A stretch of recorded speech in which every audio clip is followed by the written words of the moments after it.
Before I tell you where the car's at right now, let me tell you where it all began and where it's going. This is the 1968 Dodge Charger known as the General Mayhem. It's a car that we built in the very earliest days of Roadkill, with me and my co-host Mike Finnegan tearing apart a motorhome, throwing the motorhome's 440-inch big block in this car, and turning it into a legend.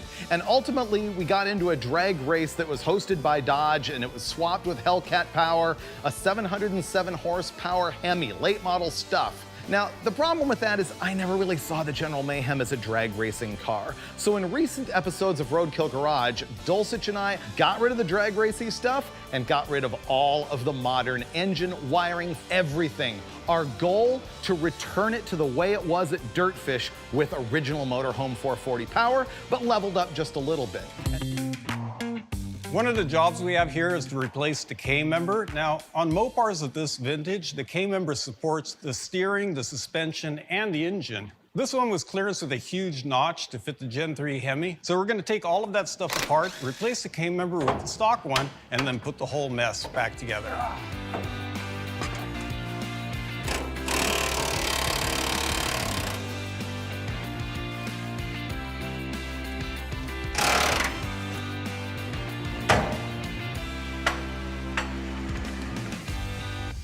Here's the Kmember that came out of the car, and here's a replacement. Now, there are some differences, most notably a big chunk that was cut out of the middle of this one, whereas this one is completely stock. Now, this Kmember is actually an earlier model used up till '69, and this one is for '70 to '72, and the main difference was the sway bar and the sway bar mounting. It used a wider bar, whereas this one uses a narrower bar, and it actually goes right through the Kmember, as you can see right here. It uses conventional mounting, and I greatly prefer this one, so I'm glad that's what we got.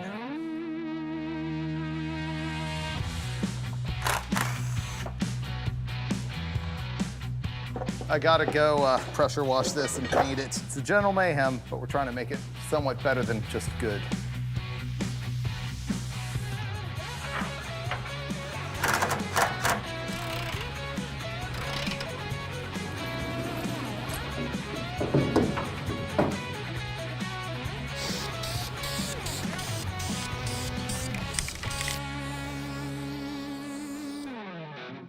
Here comes the reason for this whole snafu. Original 440 big block power. While Steve's messing around with the front suspension, or finishing the front suspension, I'm gonna start finishing this engine. So I guess I feel okay about calling it 440 power, even though in truth, the block's the only thing that's original. I have a forged crank in it now that I had forever, just in stock. It's got forged pistons in it now, 10 1/4 to 1 compression, a Schneider 244 hydraulic roller camshaft, 440 source heads that look exactly like iron stockers, which is why I used them. Dual plane intake. It made 535 horsepower and 565 pound-feet of torque, all below 6,000 RPM. It's gonna be perfect for this thing. So I'm gonna dress out the front end on this thing, the carburetor and headers and stuff, and just sit back and stare at it for a little while Steve finishes the front suspension.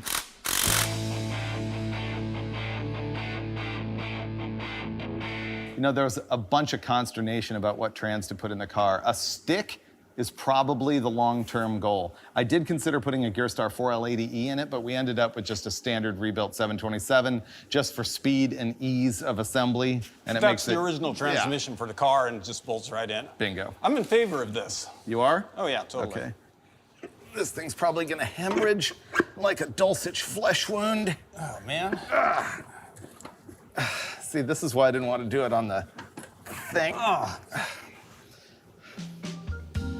Put the torque converter in there. I'm trying. Yeah, it just doesn't go, right? It just moved right there. It did? Yeah.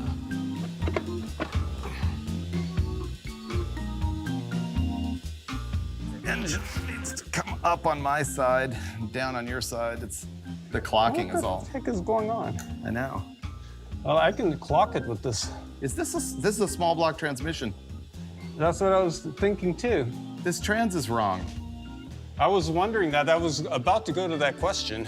How is that possible? It's 93 degrees in here, so things are moving really slowly, and then I ordered the wrong transmission. But we do have a solution. Remember Wiley, who filled in for me on the last episode of Roadkill Garage? Well, his brother Charlie just removed a 727 off the 440 in his Charger, and so we're gonna buy that and we're gonna install that in the General Mayhem, but it's not gonna be here for a couple of hours, and so we're gonna go ahead and start working on the brakes and stuff. I was able to get this firewall reinforcement plate, which is a factory unit, and we're gonna use that to install our late model aluminum Mopar type master cylinder. And then I've got a lot of plumbing to do, and I think Dulcich is gonna help out by figuring out how to get a new brake pedal assembly under the dash. Remember, this whole car was gutted and everything's gone, so I've had to piece stuff together from all over the place to put it back together.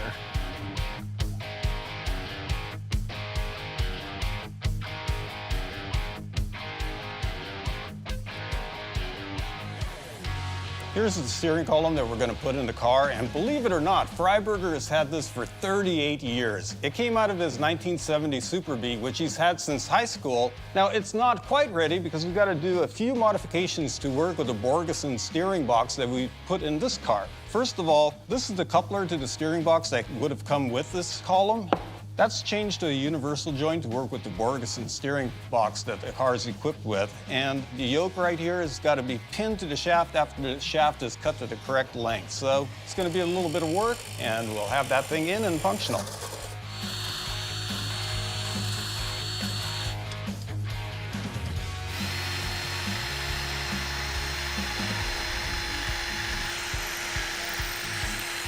I'm going to knock the last pin in, and this thing is done.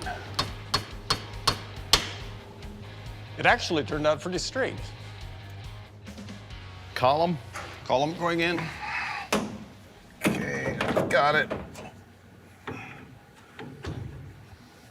Hold on, I think my set screw is holding me up. Yes, it is. Okay, want me to tighten that set screw? Yeah, if you've got it in the right place. I do. Ugh. Okay, that is on there. We know it fits Yeah. because it was in there before. Well, I would feel a lot better if there was a nut on the other side of this bolt. I'm not kidding. Dulcich welded that thing together with a coat hanger and a torch when he was 15. Yeah, I know, but my brother went back over it and did those awful stick welds Yeah, to he did. reinforce it.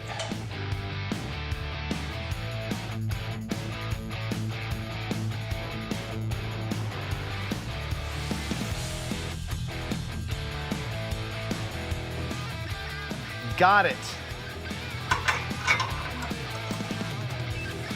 Final drop. That's it, it's installed. All right. The headers we're installing here are TTI brand, and they're 1 7/8, and to get a starter in, you kind of got to take the header off and wrangle it and get the starter and the header all up there at the same time. So I'm wrangling the header, and Dulcich is going to manage the starter. How's that? Well, you know what? That's pretty open. That might just do it. Let me try. Yeah, that will. Okay, got it. One of my favorite parts when doing an engine install is topping that engine with the carburetor. Now, what I have here is a Holley 830. It looks like Freiburger's had this thing for years, and it's all tuned up. It ran perfectly, so I'm hoping for the best when I get it put on here. I also added a 1-inch spacer. We found that added power when we dyno tested, so that's in place too. We still have a ton of work to do. We're gonna start at the nose and move all the way to the tail, because in this episode, we've gotta make this car run and drive, because it's going to another episode of Roadkill where we're gonna do a shootout with Mike Finnegan's 1968 Dodge Charger. So I gotta work on getting Dulcich all hyped up on this. I gotta have the competitive edge, because the General Mayhem has got to, like, probably not win, but at least be there. So we got a lot of wrenching to do. We're gonna start at the nose and work our way back. I got all the parts organized while Steve was apparently taking a break. Now we're gonna start working up here at the nose of the car. And this first thing is such a huge sigh of relief for me and any General Mayhem fan. Remember when the Hellcat was in here, it had those projector beam lights in it, and it just wrecked the look of the car from the front. It wasn't that signature General Mayhem that came from the 2 off-road lights. hanging down right there, shining through my homemade grill. As you may know, the 68 Charger originally had 4-round headlights, and for some reason, just putting 2 large diameter lights in it just gave this car its look. It's awesome. We've got all figured out how we're gonna mount this thing up in front of the car, and we're about to paint it black to sort of hide it so you can't see it through the grill. So I thought it would be a good time to explain to you what this is all about. This is called an oil accumulator. This one happens to be from Canton. It's called an AccuSump. The short version of what it does is it sees an oil pressure drop in your engine and it goes and squirts oil into your engine to prevent that oil pressure drop. So here's how it works.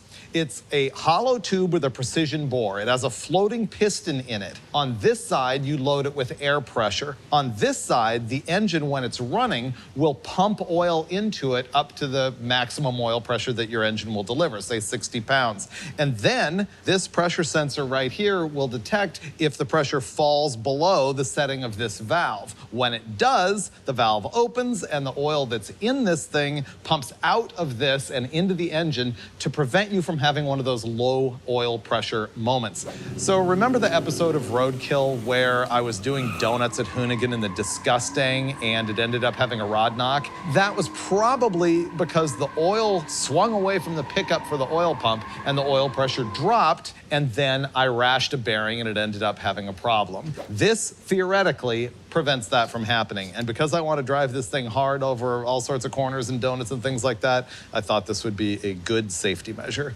The plumbing on this thing is really easy. I've got this adapter right here that is going to bolt on to the pad where the oil filter goes, and then the oil filter will spin on to the other side, and then it's just got one hose that comes out of there and into here, and that's it. Feeds oil pressure in, or it feeds oil pressure out.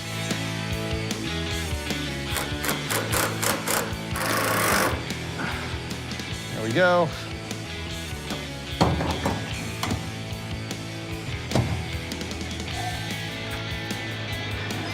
Okay, that's good. Man, Dulcich slaved on getting the seat in here. Oh, man. Oh, so what do you think, Freiburger? That's perfect. I know. The center line of the steering wheel is like flawless. The old parking brake lever is like the perfect dead pedal. Elbow to door sill? Wait, flawless. Oh, wow. Steering wheel grab, perfect. Yeah, this is great. Okay. One of the jobs I have to do is rewire this entire car front to back. And I'm not gonna go into the full play-by-play of that whole thing, but I thought I would show you some of the cool products that I got just because they make life easier. This is another doohickey from that company called Leash Electronics that I used on the F-Rod. This is a 4-relay panel. And so I'm gonna use it to power up all the fans on all of these coolers that I've got going on up here. And so what makes this cool is that it's got just one wire that feeds in. And then to trigger these relays, all I need is a very small wire on the input side from the switch panel, and then it'll feed out with everything from 16 to 14 gauge, depending on what I'm actually powering and how many amps it has. Also, these are all fused, which makes them really cool. So that's my doohickey up front that is gonna make life easier. The next thing I'm going to do is install the B&M Pro ratchet shifter. Now, you may not know what a ratchet shifter is, but basically the action of this thing is it clicks forward and back. And every time you click it forward, it moves up a gear. You can go all the way to park, or you can pull it back, all the way to first gear. So I really like the action on that. It makes it almost foolproof and very hard to miss a gear. All I have to do is figure out exactly where I want to put this thing, and I think it should go right about here.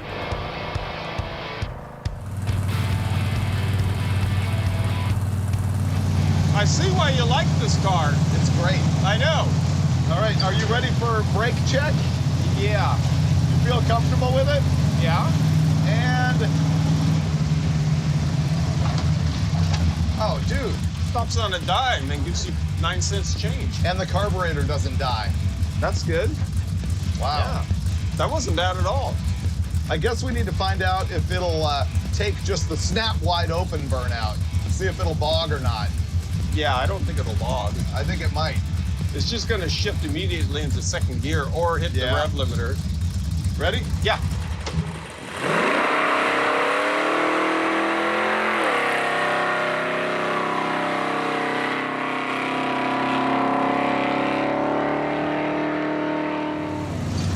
Hey, Dulcich! Dulcich! What? The Mayhem lives again! With 440 power! Whoa! Tires spin at like 50 miles an hour! I know! This car's awesome, dude! Boom! Boom!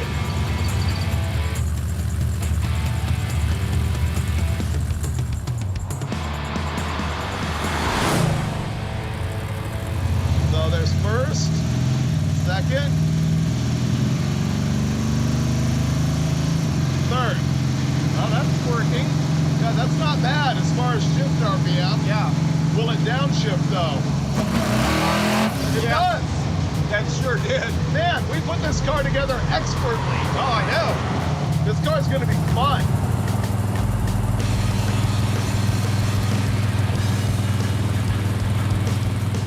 When you slow down, it heats up. Those fans do not move enough air. No. Period. That's not gonna work. They're not good enough. As far as negative so far, I really want rearview mirrors. I want to adjust the doors. The seats are terrible. We got to get rid of the spool. But aside from the seats, everything that we did is flawless.